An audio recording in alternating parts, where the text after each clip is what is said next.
Hi, I'm Jen Kobrick, and I'm a holistic family consultant with the Consciously Parenting Project. And today, I want to talk to you about today, because today was a very intense and overwhelming day.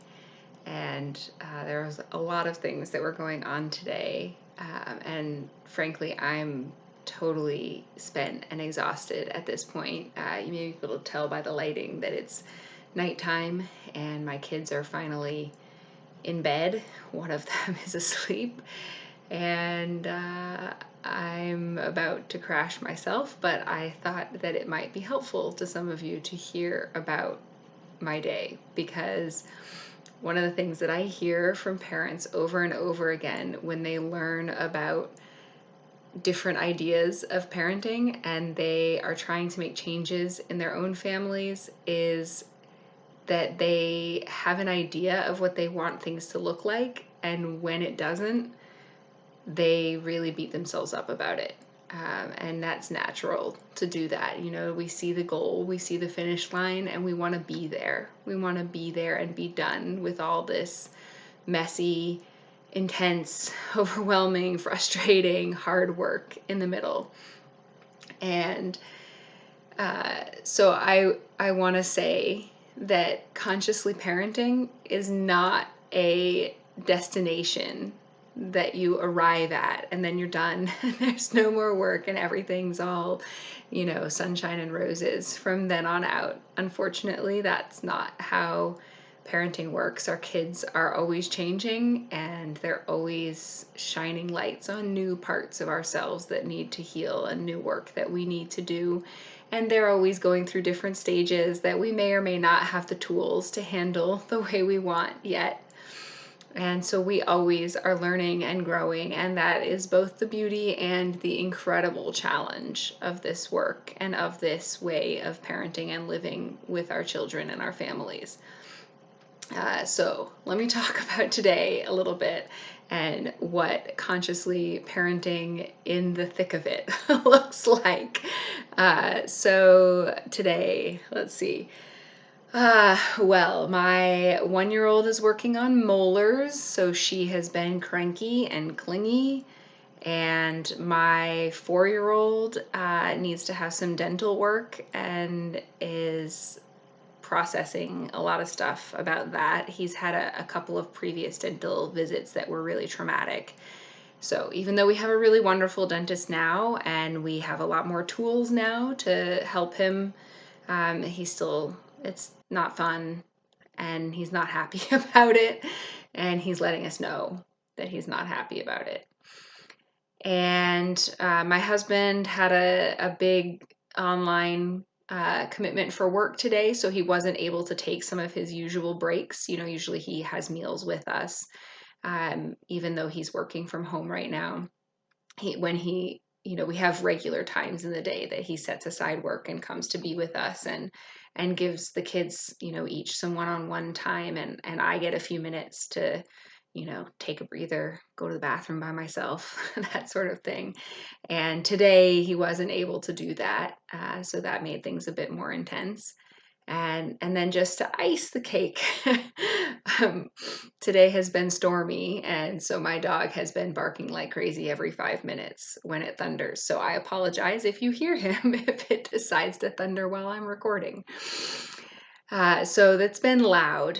Somebody has been screaming or barking, I feel like, more than half of the day today. And it's been messy. My son has been eating a lot and my daughter has been eating a lot, and not at times that were convenient, like right in the middle of trying to put lunch on the table with two hangry kids and needing to get the younger one down for a nap. That kind of messy. And towards the end of the day today, I'm a highly sensitive person, and the noise level and the constantness of it was really getting to me as well, and I was reaching the end of my rope. However, we've made it to the end of the day, or largely the end of the parenting of the day at least. And I am still able to pull out a smile, and my I put my son to bed with a snuggle, and we still have preserved the connection in our family. So why?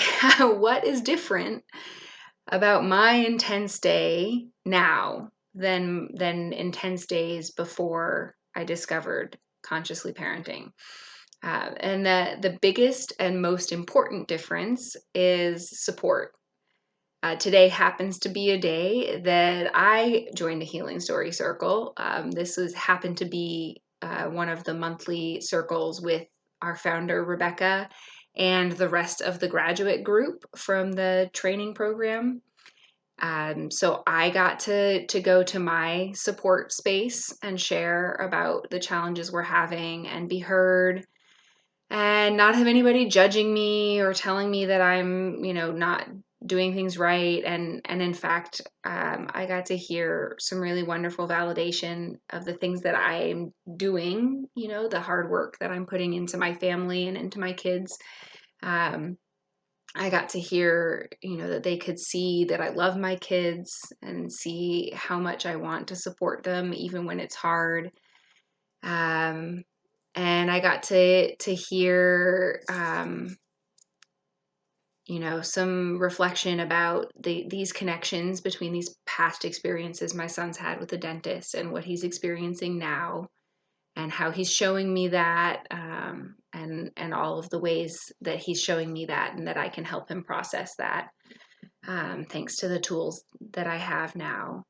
And actually, and I think this is an important thing to mention too, because our healing story circles are usually an hour and a half, including our graduate circles are also an hour and a half. And my husband was working all day today, so there was no way I was going to have a quiet room by myself to do that for an hour and a half. So my son was right there next to me while I was talking about our challenges, and of course that means that I spoke in a way that was respectful to him on the call. But it actually means that he jumped on as well and shared a little bit about how he feels about the dentist, which was really wonderful to watch, to watch what that process looks like when it's a child instead of an adult that's processing something. And my daughter woke up from her nap right in the middle of the call. And so I was trying to change diaper, nurse a baby, get her up from her nap, all while being a part of the call and holding the space for my colleagues on this team. And so I want to say that getting support can sometimes look a bit messy as well, and that's okay. Life happens, and especially with young kids, finding an hour and a half to yourself might be, a total fantasy right now, and that's okay.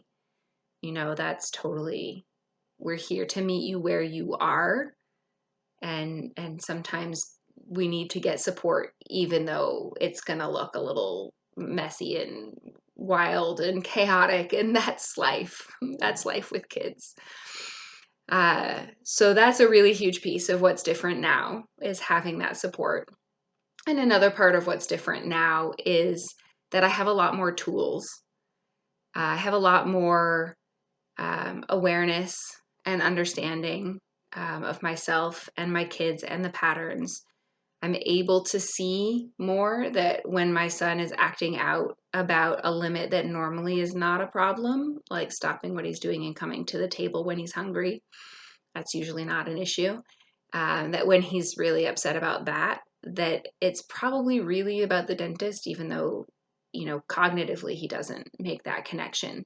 But that really, sometimes kids are looking for an excuse to let out frustration about something that they, for whatever reason, don't feel like they can let it out directly. So I'm able to recognize that now and see that connection instead of taking it personally about the lunch. And I'm more able I have more tools to play through what he's experiencing. I have more space to allow his feelings, to not get caught up in them and blame myself for them or try to stop them or try to fix things, just to let him have his feelings. and hold the space as much as I can. And when I can't, to say, you know, I'm really sorry that I can't sit here with you right now. But if you want to be near me, you can come be near me while I feed your sister and while I put your lunch on the table and while I eat. And your feelings are important and I want to hear them, and I just can't sit in your room with you right this minute.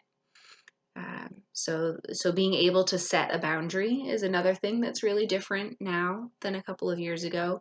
You know, being able to recognize first, you know, even be able to recognize within myself the need for the boundary, the feeling of that being an uncomfortable thing, you know, that if I stayed there, that I was not going to be listening to my own needs, and that would probably result in me feeling angry and resentful towards him instead of compassionate and supportive, because I'd be pushing myself beyond my own ability in the moment.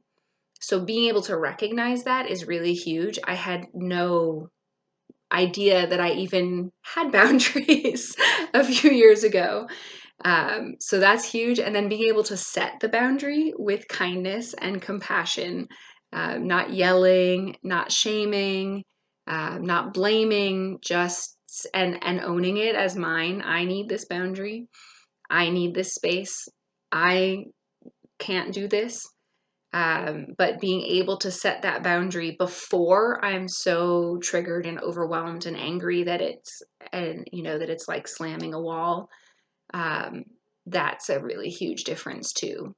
And not just with my son, but with other people in my life. Being able to set kind, compassionate boundaries is a huge piece of the work for me. And then the last thing that I want to name as being really different is my interactions with my husband. And tonight, being able to say, hey, I'm feeling really overwhelmed. There's been constant noise for a long time, and my brain just cannot take it anymore. So I'm going to finish, these couple of dishes that I'm washing, and then can I go in the office and shut the door and step out for a bit? And again, acknowledging that it's mine, nobody else is doing something wrong, it's my need, and and speaking up for that need and trusting, that he's a compassionate, kind person who loves me, and that he's going to do anything that he reasonably can to help me get my needs met. And that if he can't, that he's going to speak up for his needs as well, and that we can then communicate openly with each other to figure out a solution.